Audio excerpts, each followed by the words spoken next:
Welcome into the Illini cast. I am Austin. Sonny is out for this episode, and I wanted to bring in Brendan Dzwierzynski, a former Tay and J intern back in the day, and it is great to be reconnected with him because the Illini are playing the Kansas Jayhawks in Lawrence, Kansas on Friday night, and there's a lot of energy going on at the University of Kansas with Lance Liepold coming in, a electric quarterback play, and just a renovated stadium coming along too. So the energy for Kansas football arguably couldn't be higher since 2007. So kind of a similar situation as the Fighting Illini. And Brendan, welcome into the podcast. Austin, thank you so much for having me. Excited to be here. I have been looking forward to this game on the schedule since the home and home was announced a few years ago. Obviously, since our KU schedule came out this year, been a long time coming. I mean, I grew up two parents who went to and got engaged at the University of Illinois. Like you mentioned, interned with Tay and J back in summer 2016. So, I care about the Illini program a lot. They're not my alma mater. KU is. So obviously my allegiances lie there, but no, this is a game I've been really hyped up for a long time coming. I mean, it's kind of wild. When that game was announced, you were thinking that it was going to be a matchup of like two, potentially three, maybe four win teams. If things even go right for those programs, you win a Big Ten game as a surprise, and then you win your FCS and your mid-major team. And now this is a game that could determine a possibly New Year's Six bowl game if things really go well for both programs. But a lot of that's due to the Brett Bielema at Illinois and Lance Leipold at Kansas. What has been your thoughts on Lance Leipold whenever he was hired and how he's met those expectations at Kansas? I mean, he has been, and not to be too overkill with this. I mean, he's been a godsend for KU, for the KU athletic department. Some background into for those who might not have paid super close attention to what was going on at KU before Lance showed up. So we know about how miserable KU was for a long time. There were the Mark Mangino years, you mentioned those at the top, with the Orange Bowl, and then the year after that, a bowl game win over Minnesota in an 8-win year in 2008. And then Mangino gets fired, and you had Turner Gill, which was a failed coaching hire, Charlie Weiss, which was a disaster when I started going to school in Lawrence. Then you had David Beatty, who is one of the worst football coaches to ever get a head position. And then you had Les Miles, who I can't even begin to talk about how badly that went on the field. Now, granted, he did help get some of the scholarship numbers back up for KU. He was effectively a figurehead who could still recruit a little bit, which was important for the program.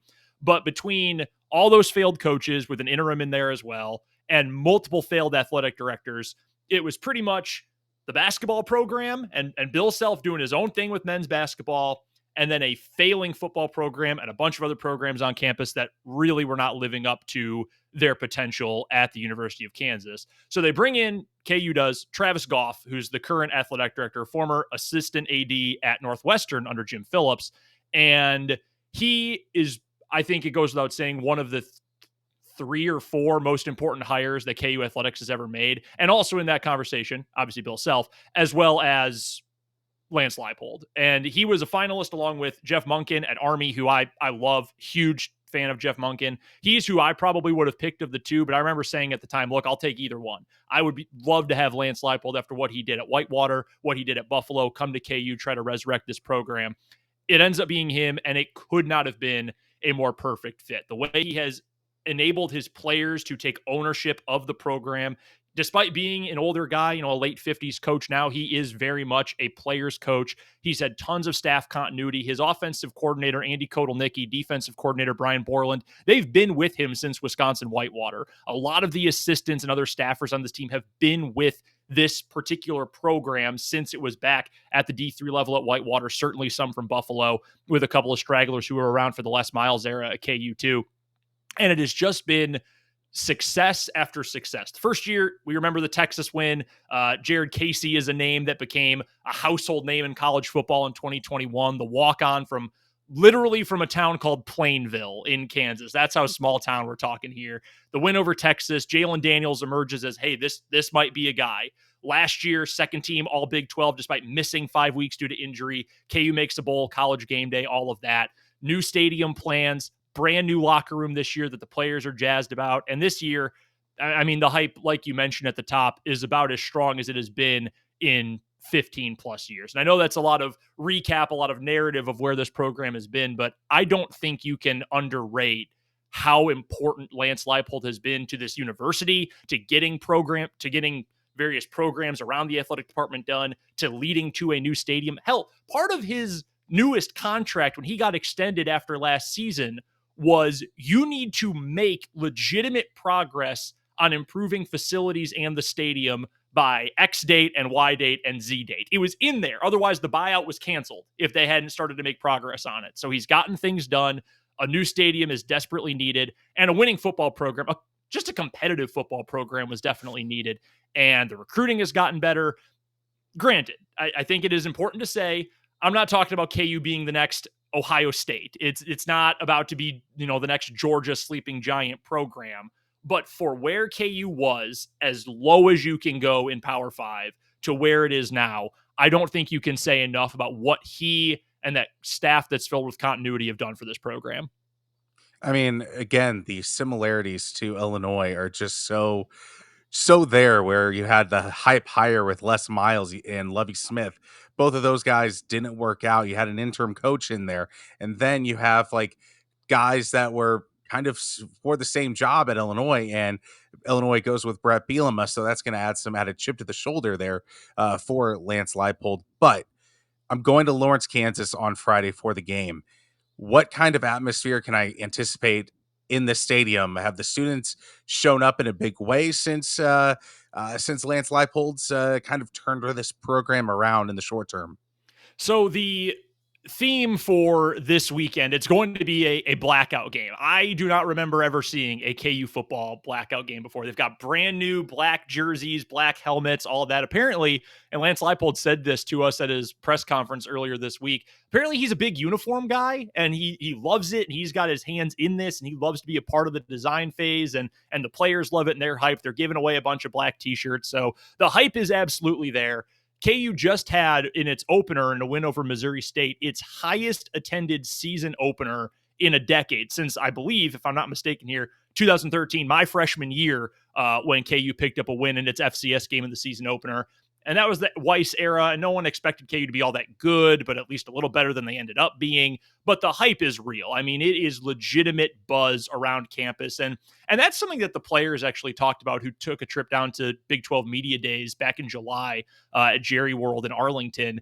Devin Neal, who is from Lawrence, he is KU through and through. He said, hey, even when I started 2 years ago in 2021, like it was just like, oh yeah, they're football players, whatever. Because it'll always be a basketball school at Kansas, right? I mean, we know that is the focal point of athletics at the University of Kansas, but it was, oh shoot, that's Devin Neal. Oh, that's Jalen Daniels. That's Jason Bean. Suddenly it was the football players weren't just any other athlete. Now, not to put rowers down, but it's like, oh yeah, you got the name tag in your bag. Okay, oh, they're a rower. They're, whatever.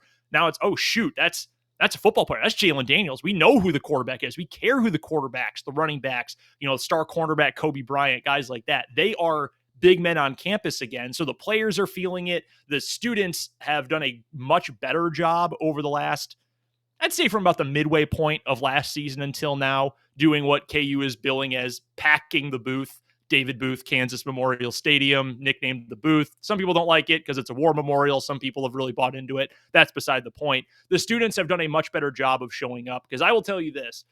I have one of my most vivid memories from my time as a student at KU was 2015 homecoming. KU played Oklahoma. Not a team you want to play on homecoming, but that 2015 team went winless, and you knew it wasn't going to end well anyway. And I swear to you, it was the most well-attended game of the season, if I remember correctly, at the stadium, at KU. And I swear 90+% was Oklahoma fans. It was far more Oklahoma Crimson than it was KU Crimson in the building that day. I sat alone. I went alone to the game as a fan.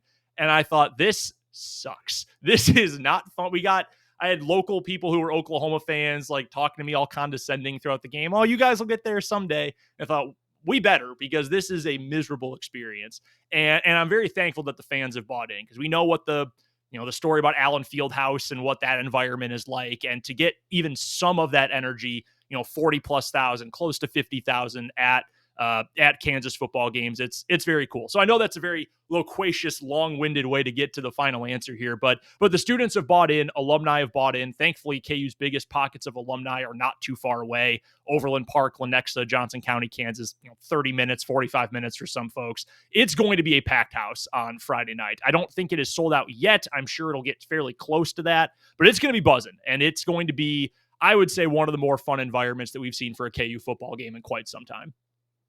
Now, the product on the field, what has been Lance Leipold's DNA in terms of his offense and his defensive approach to the game of football? So on the offensive side of the ball, and this is one of the things that I really bought into right away when Leipold was hired, because his last season at Buffalo, if you remember the name Jarrett Patterson, he was one of the best running backs in college football in Leipold's final year at Buffalo. Ends up going to the NFL. I'm not sure if he's still rostered in Washington or where he ended up, but he was a superstar. He might have led the country that year. If not the country, he was one of the country's top running backs that year in pretty much every statistical category. So Leipold comes in, and the immediate thought from folks who maybe weren't super familiar with his game in Buffalo or at Whitewater was, okay, this is going to be a run-heavy team. There were a lot of comparisons to what Illinois was looking to be doing with some of that ground and pound stuff that, all right, this is going to be a run-first team. That's fine. Big 12, we think about all those air raid offenses, teams that love to throw the ball all over the yard. This will be a little bit of a zig when everyone else zags. Fine. But Leipold said early on, hey, I'm not married to that. We ran the ball a ton because we had Jarrett Patterson. We had guys who were really good runners. You want to go back a couple years prior, we were throwing the ball a lot more. We were running a lot more spread it out kind of stuff. So the fact that he's not married to one specific thing, I think is very valuable. The continuity is extremely valuable as well. I was mentioning Andy Kotelnicki, who's been Leipold's offensive coordinator for years and years now. I don't even know when he started with Leipold, but I do know it goes back to the Division III ranks. So KU has the ability to give you multiple looks, to be a little chameleon from game to game, because they do have a bunch of core run concepts they like to use.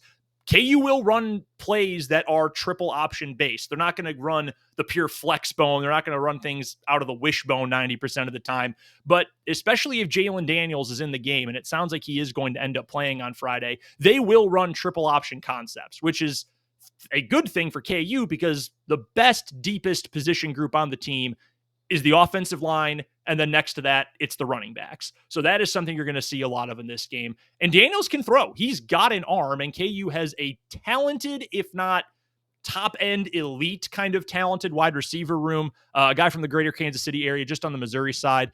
Luke Grimm has been a little bit banged up, but he's become one of the more underrated wide receivers in the Big 12. Quentin Skinner really blew up last year. Trevor Wilson's a guy who had hype last year, had some off-the-field issues, got suspended for a while, but had a really impressive week last week against Missouri State. He's going to step up big, I would assume, continuing over the rest of the season. So all of that roundabout to say, offensively, you're going to get a bunch of different looks from this team. They are very much a team that is willing to change based on the opponent.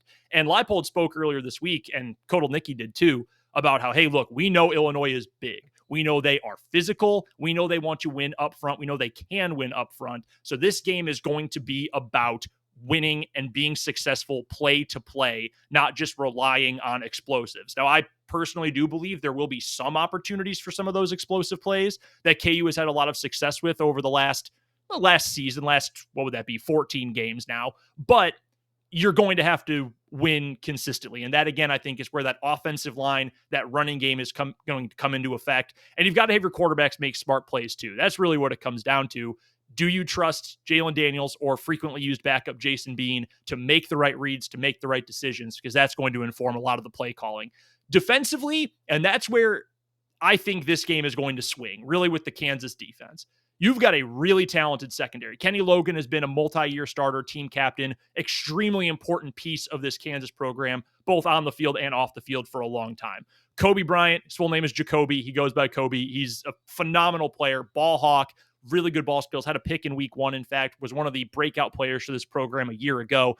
Really talented in the secondary. Romello Dotson on the corner as well. Marvin Grant, who's a transfer from Purdue from 2 seasons ago. He's very talented in the secondary as well.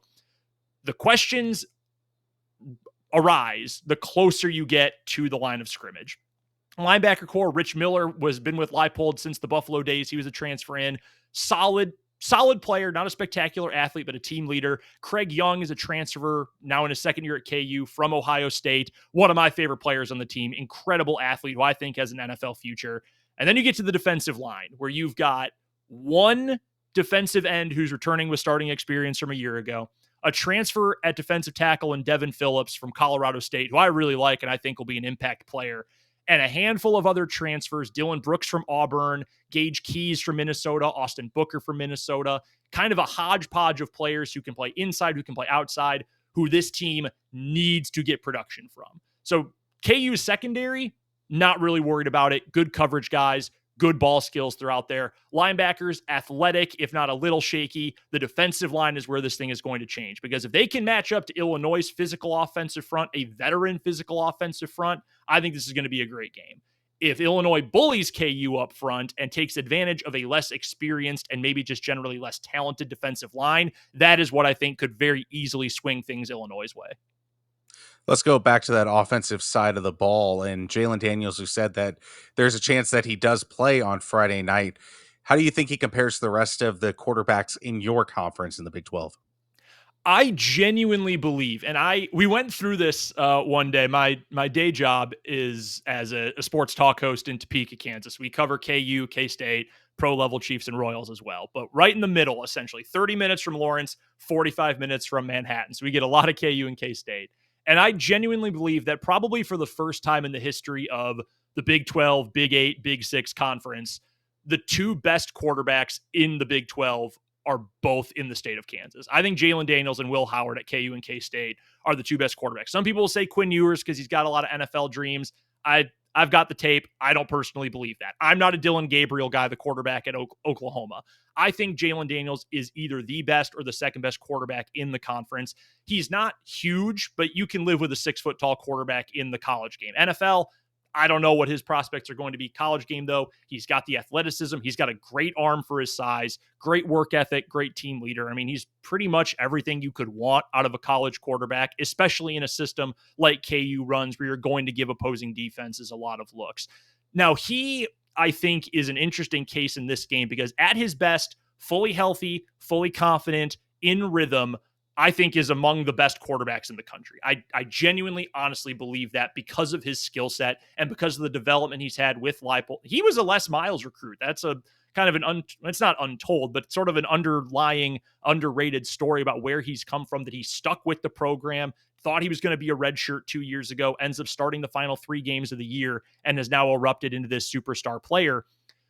He has been at his best when he's been in that groove, when he has had the consistency, when he has been out there, been able to throw it around, and has seen success and been able to build on it.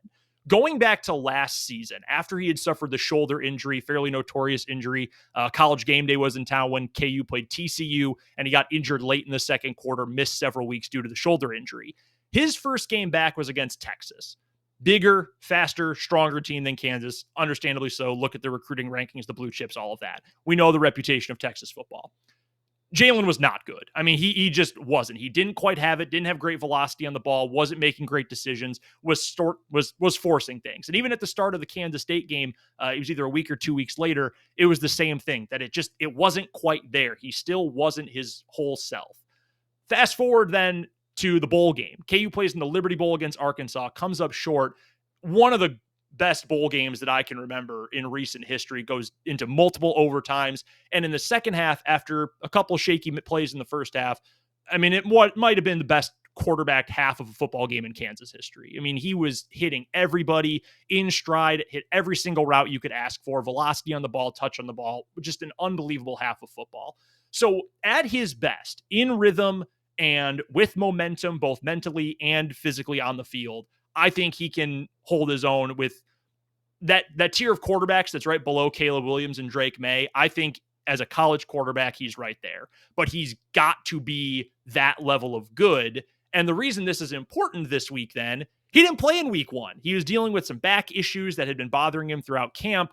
And because of that, he didn't get a lot of team reps. Leipold didn't feel comfortable playing him. KU plays its backup. Jason Bean is a great backup quarterback, but KU's at its best when it has Jalen Daniels. So if he is feeling good, he's feeling comfortable, there are no lingering issues with the back, I think he can have another superstar performance coming up on Friday. If that back is bothering him, though, or if he feels some rust from being limited throughout fall camp, it might get a little bit uglier because sometimes he does have a tendency to force things. In terms of Jalen Daniels' weapons, if Kansas were to win this game, who has got to step up in terms of Jalen's weapons?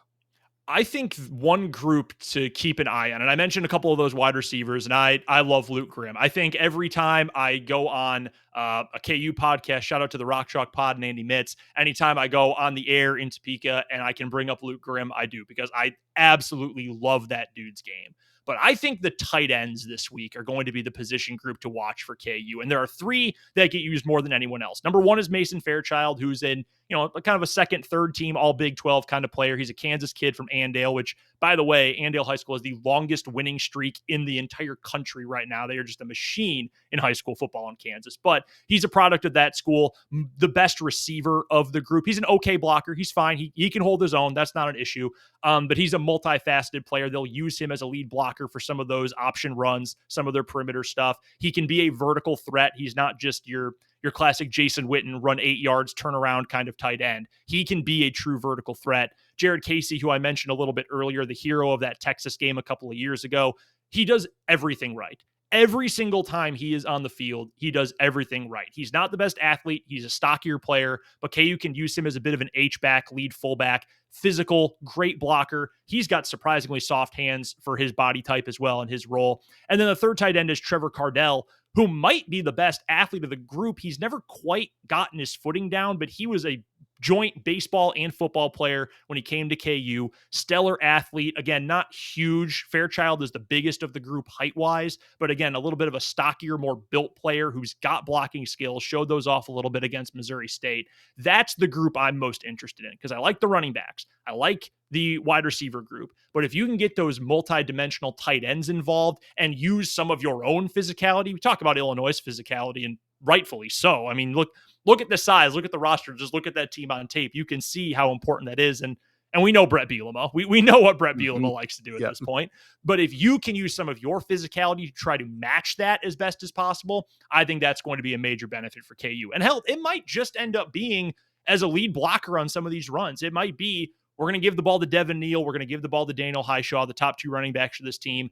Jared Casey, you've got to make the right block on the edge. We're going to go with 12 personnel, 2 tight ends. We're going to need both combo blocks on the outside from Fairchild and Cardell to make this happen.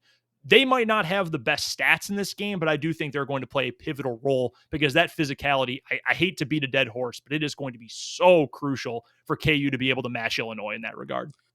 Now with Illinois' defensive linemen, especially the law firm of Keith Randolph and Jerzon Newton, how is Kansas offensive line play going to respond to the defensive line of the Fighting Illini? Newton's such a stud. I was watching a little bit of him. I put a post up for BlueWingsRising.com. It's the Sports Illustrated vertical for KU. I do some freelance for them, and I was looking up some of the Illinois roster, trying to watch a little film just to get ready for the game. And I thought, God dang, there's a reason he was preseason All Big Ten. That dude is a freak. The offensive line for KU, I think, is a really interesting group because early last season, they were awesome. They were truly great. Jalen Daniels, I don't think, had gotten sacked for the first 5 games of the season last year. Maybe it was 6 games of the season. They hadn't allowed a sack. The push in the run game, okay, not great. And then as the grind of the Big 12 season went on and you had to play Oklahoma and you had to play Texas and you had to play Kansas State, that started to wear on them, and I think some of the chinks in the armor showed. This year, I think the group is even better despite losing arguably last year's best offensive lineman in Earl Bostic, who's now actually on the practice squad with the Dallas Cowboys. He was undrafted, signed with the Cowboys this past May. You've got an offensive line coach in Scott Fuchs who loves to cross-train his offensive linemen. So the starting left tackle for KU, to give you an example, Dominic Pooney, who you want to talk about finding talent wherever you can. He was a transfer from Division II Central Missouri of the MIAA, which is the SEC of Division II, but that's a conversation for another day. He comes in. He has been unbelievable to anchor this offensive line for the last 2 seasons. He played guard for I believe, almost every single snap that he saw last season. He's now slid over to left tackle. Fuchs loves to have linemen who can play in multiple spots. And aside from KU starting center Mike Nowitzki, who's also a stud, everybody on that line can play in different positions. So they know how to run block everywhere. They know how to pass block everywhere. And I do think that this is a stronger unit than a year ago. That's a whole other discussion to get into, and the improvements KU's made in his strength and conditioning department, especially for those big boys up front. But I think that is going to be, again, to bring up that word of the day, that physicality, it's going to be huge that they're able to get that push and prove that last year was a growing year when they struggled down the stretch against those bigger programs, against the OUs and the UTs, that against a team like Illinois, who's got those guys up front who are going to be disruptive. This is not a game where I think, yeah, they're going to hold, Newton's going to end up with one hurry, one tackle, and that's going to be it. They're going to get theirs. I'm certain of that. But can you mitigate that as much as possible? Can you use the play calling to your advantage? Can you use the athleticism and the multiplicity of what those guys are successful, at doing up front to gain an advantage? That, I think, is going to be as important. So while the physicality for everyone else a big deal, I think the athleticism up front is going to be big because you're going to have to get to the perimeter in this game. KU's got plenty of team speed. You've got to be able to use it. So get some of those pulling guards outside, pull center outside in Mike Nowitzki. Some of those different things, more creative things you're going to have to do to win this game. There's a lot of pressure on those guys, but I do think they're up to it. And like I said earlier, I think I would probably say the first or second most deep, most talented unit that KU has this year. Now, flipping to the other side of the ball, I know Illinois will try to get the ball to Isaiah Williams in a myriad of creative ways. How will Kansas be able to stop that with their athleticism? Are they more of a vertical, get downhill kind of defensive back scheme, or do they like to have athleticism, possibly be some ball hawks, or what is the philosophy of the secondary of Kansas? Yeah, that was something that I think got a lot of KU fans riled up a year ago, getting more used to Brian Borland's defensive scheme with better players. Because 2 years ago, KU only ends up winning 2 games in the first year under this regime, and it's very much it was year zero. Leipold did not take over. His first day on the job was the day after the spring game going into the 2021 season. So it was a total year zero for the program. So, whatever happened, happened. Last year, I think there was a lot of grief among at least some parts of the fan base that why are we not playing a more physical brand of football? We've got these cornerbacks, these safeties who can make plays on the ball, but they're playing off. They're giving too much room. And as a fan of the Green Bay Packers, I have to hear that Saturdays and Sundays, and it drives me insane. But I digress. So it is a little bit of softer coverage on the back end. It's an attempt to play some sort of hybrid bend but don't break. We want to make big plays without also gambling too often or taking gambles that are too big and giving up those big plays and giving up those explosives. So I wouldn't say it's an entirely downhill in your face physical secondary, but you've got guys who, again, have athleticism and have the ability to make plays on the ball, stripping balls out, intercepting them, whatever. They can make plays. It's just not the most aggressive defense you're ever going to see. Up front, and you talk about some of those weapons going side to side and using their speed, and Isaiah Williams obviously at the top of that list. That's where a guy like Craig Young comes into play for me, who I mentioned earlier, the transfer from Ohio State, who is one of the best athletes overall in this KU roster. He is KU's best side-to-side player, best sideline-to-sideline guy. That is who I would look to as the must-have player to step up in this game if you're going to limit some of that horizontal action that Illinois is going to run at you. But again, I just circle back to the concerns about that front seven and the concerns about the size, the athleticism, and frankly, just the experience. And it's an encouraging group. I listed off a bunch of names earlier: Austin Booker, Gage Keys, the guys who transferred in from Minnesota, Devin Phillips, the transfer at defensive tackle from Colorado State. These are all guys who I think have great potential and are going to be impact players this year. I just don't know if we're going to be able to see the fruits of that labor, so to speak, this early in the season without a little bit more time together with game reps, without a little bit more continuity that they found in game reps. So that's where I have the most concern for KU in this game, because the Illinois team speed, it's the Big Ten. We know about the cliches about Big Ten football, but Illinois has got athletes out there, and you can't just assume they're going to end up scoring 15 points a game. They're going to be able to make plays, obviously, and you know that as well as anybody. So to be able to use the few super athletic front seven players you have, like a Craig Young, to slow down some of that horizontal stuff, that's going to be key. But more than anything, it's just going to be getting any kind of penetration. It doesn't even have to be sacks. It doesn't even have to be tackles for loss. But those guys up front have to be disruptive. That's going to make things easier on the back end. You're going to have wide receivers who are running free less often against a little bit softer coverage. That, I think, again, is where this game is going to hinge. And it's a legitimate concern. And I think if you're a KU fan, you're a KU supporter, KU media member, you can look at that and say, I'm encouraged by what they are and what talent is there, and still say, I don't know if it's at its full potential yet. And that's kind of where I am heading into week 2. Yeah, Kansas is favored by 3. That might just because it is at Kansas's version of Memorial Stadium, so it might be closer to an even kind of point spread. But what is your prediction for this game?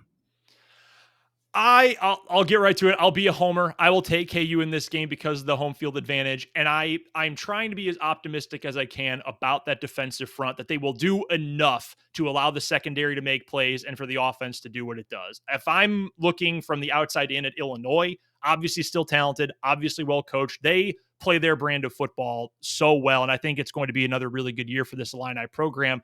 But I do look at that secondary as something that KU could exploit offensively. I know there's still talent back there. You've still got Big Ten recruiting caliber players back there, but it's hard to bounce back from losing Sidney Brown and Devin Witherspoon. I mean, those are two Mhm. legitimate rotational or starting caliber NFL players as rookies. That is a lot of talent to lose. I've said the same thing about Kansas State. I know I mentioned we cover them as well on 580 in Topeka. I really like Kansas State this year. They're going to be in the hunt for a Big 12 title. They also had both of their starting cornerbacks leave and get drafted this past year. Julius Brents as well as Josh Hayes, both of whom are draft picks. It is hard to replicate that. There are not many teams where you can say, we're going to lose multiple NFL players on our back end and bring in multiple future NFL players, especially this early in the season. So that to me is an area where if KU is able to get some of those explosive plays, it will likely be in the passing game. It'll likely be Wilson. It'll likely be Skinner on some of those deep balls from Jalen Daniels. I think this is going to be a fairly high scoring game because Illinois has got the physical edge. KU has, I think, a finesse edge in this game, a little bit more of a high flying offense. So I'll make it as close as I can. I'll even say Illinois covers it. Give me 31-30 KU. I really do think this game is a toss-up. And I think, Austin, it's going to tell us a lot about both of these programs. I think for KU, it's obviously going to say, can this team hang with the teams it wants to be a peer to, which is Illinois. It's middle.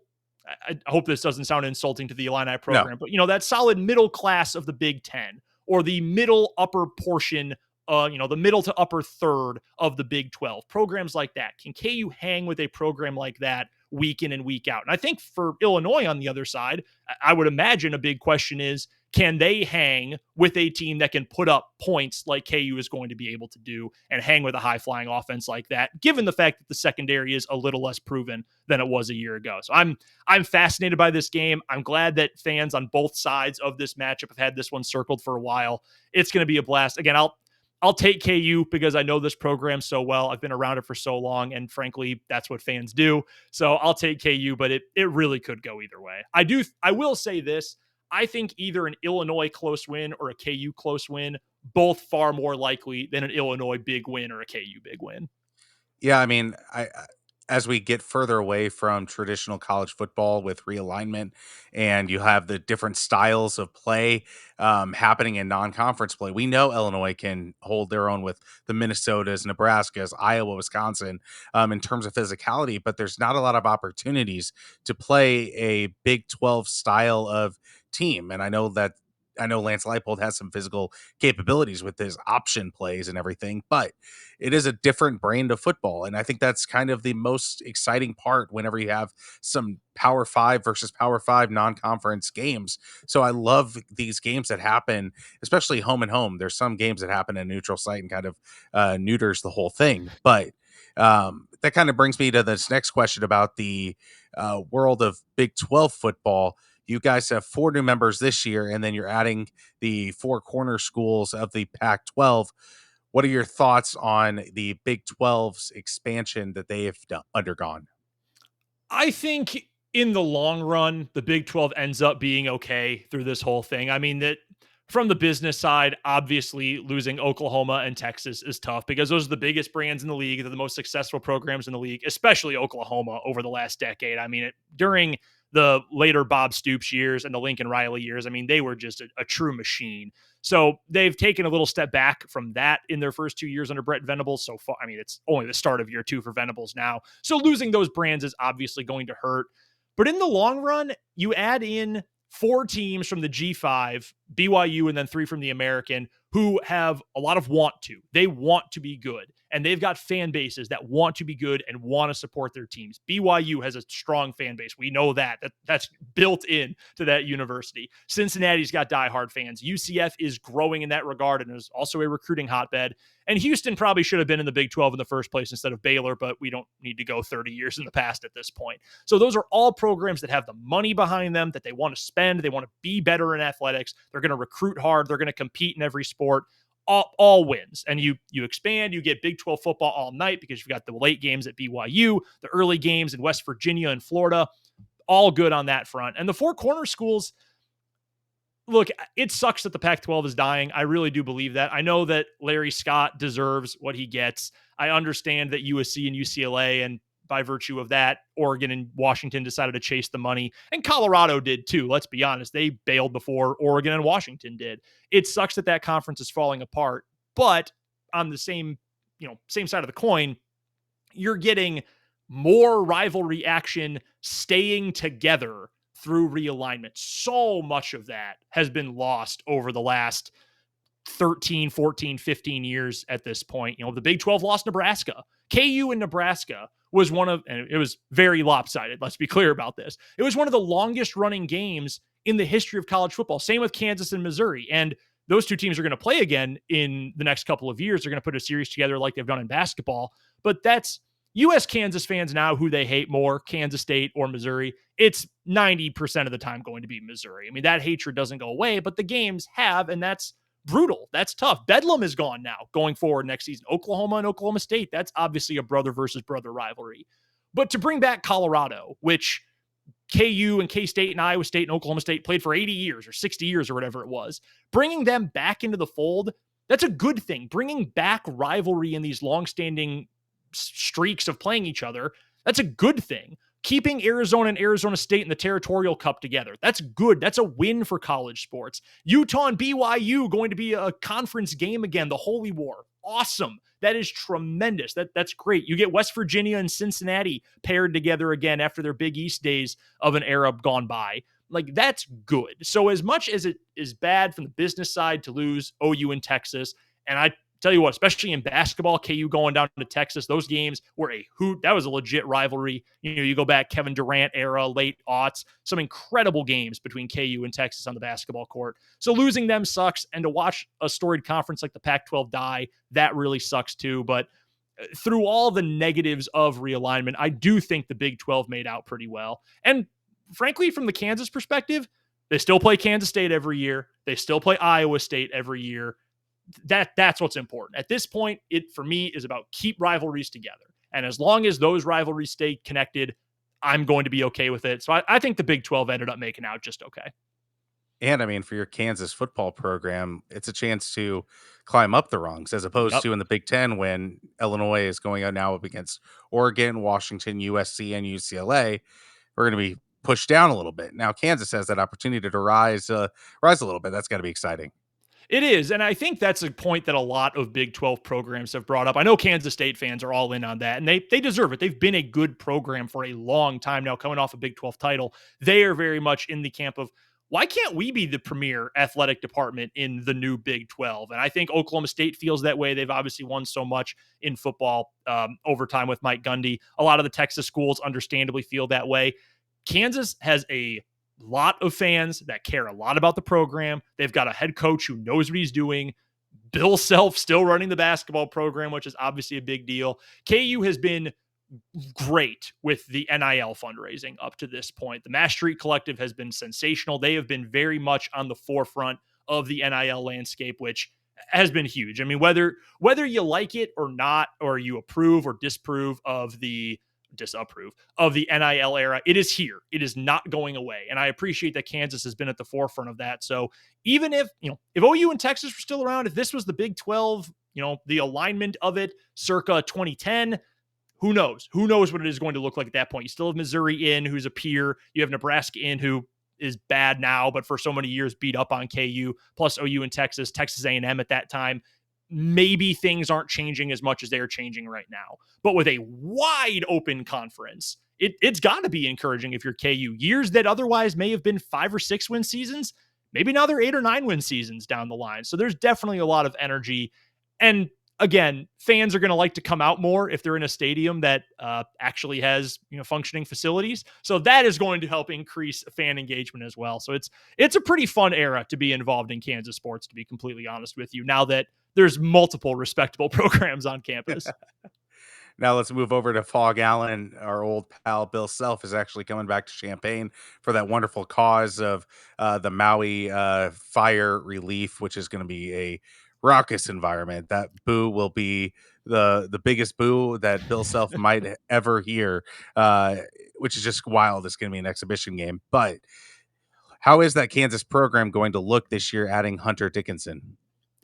It should be, every year at Kansas basketball, it is Final Four / national championship or bust, because that's what it is as a blue blood. Duke feels the same way. Kentucky, North Carolina, they all feel that same way. At some point, UCLA probably felt that way as well.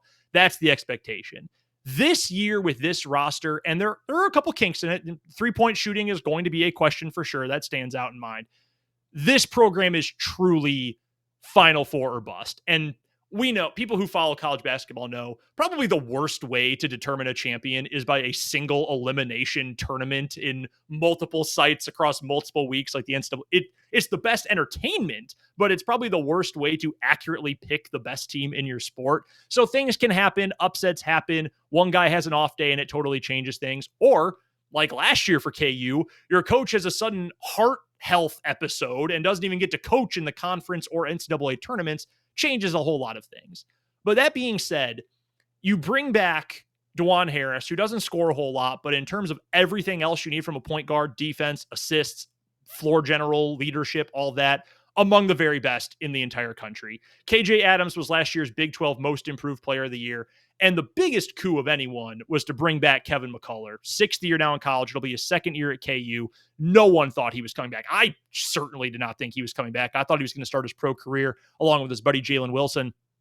He comes back for one more year, gets some of that NIL cash, and he's one of the 5 best perimeter defenders in college basketball. You add in the transfers. You mentioned Hunter Dickinson, who, you want to talk about boos? Bill Self's going to get booed like crazy at State Farm Center. I know that for sure. Hunter Dickinson returning. I know Illinois fans didn't think they were going to have to deal with that guy again. What's funny about that is Hunter Dickinson might get his first win against the Illini, and it's not even going to count. That's true. No, that's an entirely fair point. Illini fans are going to throw that back at him. Hey, that didn't count. That was a charity game. That didn't even count. Yes. So, but that is a player. If you go back, and I was there for this, right after the NCAA tournament this year, and like I mentioned, Bill Self had the heart issue and missed that time coaching, didn't get to coach the NCAA tournament. But he held a press conference after the tournament that was essentially a, hey, look, I'm healthy. I'm fine. I had to recover. I went on vacation. I'm good. Let's rock and roll. And he talked about getting KU to a higher level than it's been before, which you might remember 2 seasons ago, KU won the national championship. Like, he's trying to really shoot for the stars here, especially with the NCAA infractions case winding down. He has gone all in to try to take this program up beyond where even Kansas basketball has imagined before. And at that same press conference in Lawrence, he mentioned, we would love to get a big man. And it sounded like he was joking, that could get 20 and 10. I'm like, oh yeah, because those just grow on trees. We know that with the portal, there's always whispers about who might go in, or there's, maybe backroom dealings in some cases. I'm not saying that's what happened here, but that is a clarion call to Hunter Dickinson, who jumps in the portal. And I know he considered Maryland. I know he considered Villanova and Georgetown and these other places.